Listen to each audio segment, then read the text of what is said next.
So today I am going back to my roots to talk about audio gear. So this right here is the FIFINE K683A USB microphone. And today we're going to be taking a look at everything that is included in this very nice box actually, as well as testing it out and talking about the great uses for a USB microphone such as this one. So I've actually already taken everything out of the box and here's what it comes with. There is the user guide, little contact doohickey. Then there is the microphone itself, very well built, but we'll talk about construction in a second. Then there is an included USB cable that actually has a USB Type-C end. I don't know if you can see that, which as someone with a MacBook Pro, I really do appreciate. Then there's also the included pop filter, very nice accessory, as well as the included stand. Now I'm not a big fan of these small little desk stands because the microphone does often end up far away from your mouth, but it's certainly very nice that they included one, especially a nicely built one such as this one. So at least there's some way to mount the microphone other than just holding it with your hand.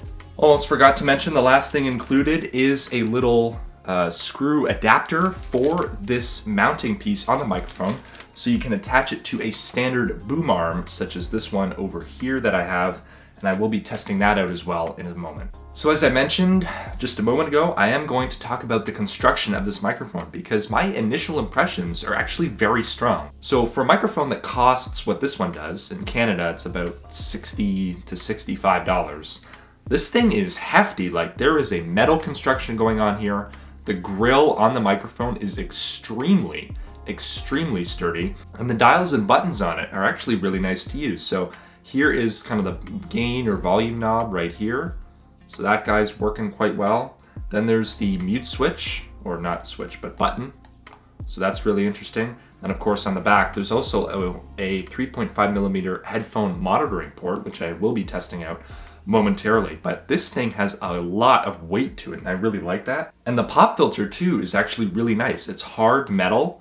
It's really not that flexible or going anywhere. And the mounting mechanism is actually super easy. I find most pop filters to be a huge pain, but this one just has some elastics that go around the microphone grill.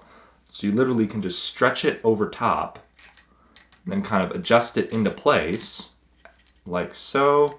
Kind of line it up a little bit, rotate it to match, and then boom, you've got a really nice pop filter that covers the entire front capsule.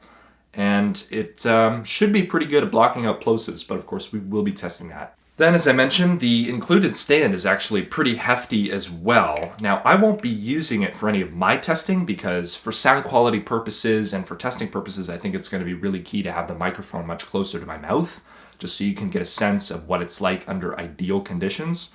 So this guy, I'm not going to be using it, but it is a very nice included accessory, especially for the price.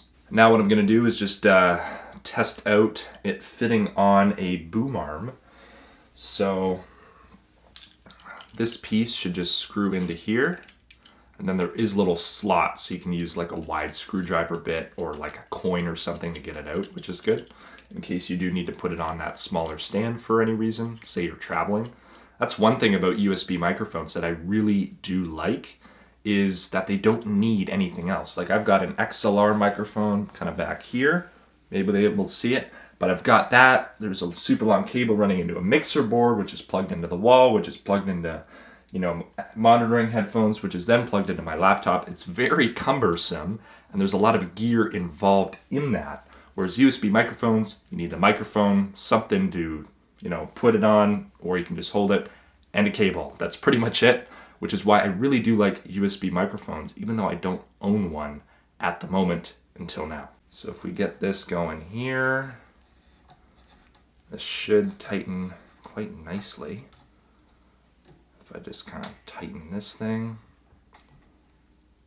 There we go. So that is firmly on there now. So I think instead of going back to my computer, I'm just going to actually test it kind of right here in front of the camera, and I'll kind of sync up the audio and see how that's working. So to FIFINE's credit, the microphone is showing up on my computer immediately with no drivers, so that's really nice to see. And the name is quite clear. It literally just says FIFINE K683A microphone. So I'm selecting that. I'm actually using OBS to record audio. I know it's kind of weird, but that's just the easiest way for me to do it. Okay, so hopefully now you should be hearing me on the FIFINE microphone. I have plugged it into my computer. As I mentioned, OBS picked it up immediately. And a couple of really interesting things I've noticed right away. There's a little indicator light for the mute switch that actually works quite well. So it's green when the microphone is unmuted and ready to cast audio, and it's red when it is muted, which is something I think is really beneficial just to see at a quick glance. Then there also is the volume knob, which I mentioned when I was talking about build quality. So I did turn that up to get kind of this level of audio, which I think is ideal just looking at the audio meters back there on my computer. So I'm really close to the microphone. It's about a couple inches from my face, and the volume knob is set at about 35% or so. Now, if you're really listening closely to this audio, I do want to mention what kind of room I'm in. So this is a completely untreated room, but there is a lot of soft materials. You can see my bedding over there. This is a carpeted room as well. So there is not very much echo at all. I've got the door closed, everything closed. And there is a lot in here to dampen sound, but it's not specifically treated for sound quality rather. But I do think it's quite a nice example of a good space, kind of a typical space a lot of people would be recording in.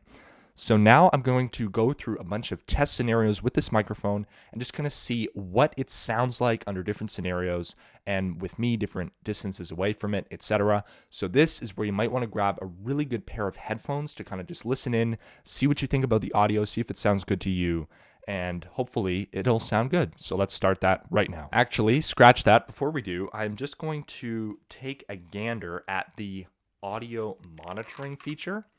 So I've just got my Bluetooth headphones with their included aux cable here, and I'm just going to plug it in around back. Okay, so, ooh, interesting. Okay, so this is like really good zero latency monitoring, actually. Hey everybody, Future Kyle here for the audio test, as well as giving my thoughts on the sound quality of this microphone so far. I have listened to the tests that are included in the video edit. That's what's on my screen right now. Ignore the missing files in Final Cut Pro. That's just because I had to disconnect my hard drive in order to have enough ports to connect the microphone, and that's the truth of the matter, really.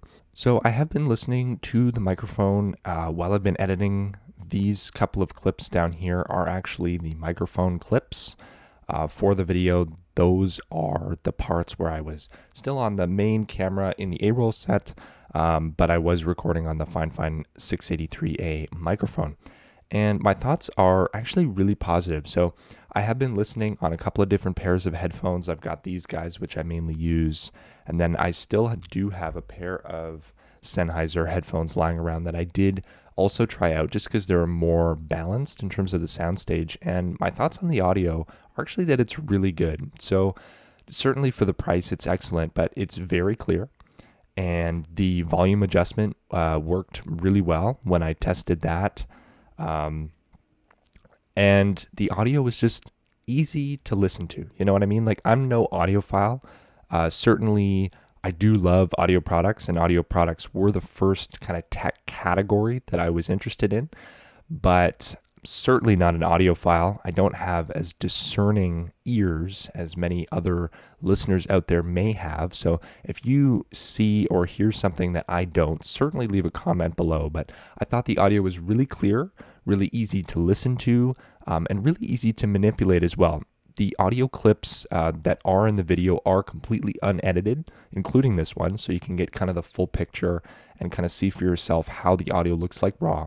But I was applying a couple of my favorite presets and effects to it, and it really worked well. It was easy to manipulate and really easy to get a good sound. So whether you're going for a more broadcast sound or whether you're going for, more vocals, I haven't tried this on any instruments, but certainly there probably are other reviews out there that have done that. So I thought the audio was actually really good for the price. Just simple, clean, easy to work with, and that's really, really good to have as a really good starting point, especially around this price range of $60 to $65, at least here in Canada. So now for the audio test. Here's the microphone completely muted. Here's the gain around 25%. Here's the gain around 50%. And you can hear the background noise. Here is the volume at around 75%, and here it is at 100%. RIP headphone users. Now, just to show you that the mute switch does in fact work, I'm going to press it right now. And now I'm back, and that is just a really good thing to have if you are, say for example, streaming. I've actually done a little bit of streaming with this microphone, and having a mute switch, just a hardware one, really simple. All right, now for more tests. So again, here is the pop filter on with my mouth a couple of inches from the microphone, speaking at my normal volume. Now here I am about 6 to 8 inches away. So someone who isn't experienced with microphones or who doesn't know proper microphone technique may be speaking like this. And here's me about a foot away from the microphone. I've raised my voice just a little bit, but here's what it's sounding like. Now I've removed the pop filter, so I'm actually a little bit closer to the microphone, but again, about 2 inches away. Here's what it's sounding like in my normal speaking voice. Now I'm about 6 to 8 inches away. Again, someone who doesn't know proper microphone technique may do this. Now I'm about a foot away from the microphone. I've raised my voice just a little bit, and here's what it's sounding like. Again, with no pop filter. And now, just for fun, I'm speaking into the back of the microphone, even though it is cardioid. This is what it's sounding like. And now that concludes the testing portion of this video. On to the conclusion. So thanks very much for watching this video, everyone. I'm back on the camera microphone just for the outro of this video. Hopefully you did really like the FIFINE 683A USB microphone. If you do, I will have a link to where to buy it in the description down below, as well as other accessories that I find or other relevant product links. Not affiliate links, I don't do that here, just links to buy if you are interested. I really do like this microphone. Excellent accessories included, really good build quality, and hopefully the sound quality was really good too. But if you do want to see more audio tests with this microphone, definitely comment down below and I will be happy to look into more audio tests with this in the future. If you do want to see it used for a full video, definitely subscribe, because next week I'm doing a video on my computer about all of my domains and email addresses and how I use them for this YouTube channel. So definitely stay tuned for that and other tech-focused videos every Tuesday. Thank you for watching, everyone. Subscribe, like, and also follow me on Twitter at KyleGNew.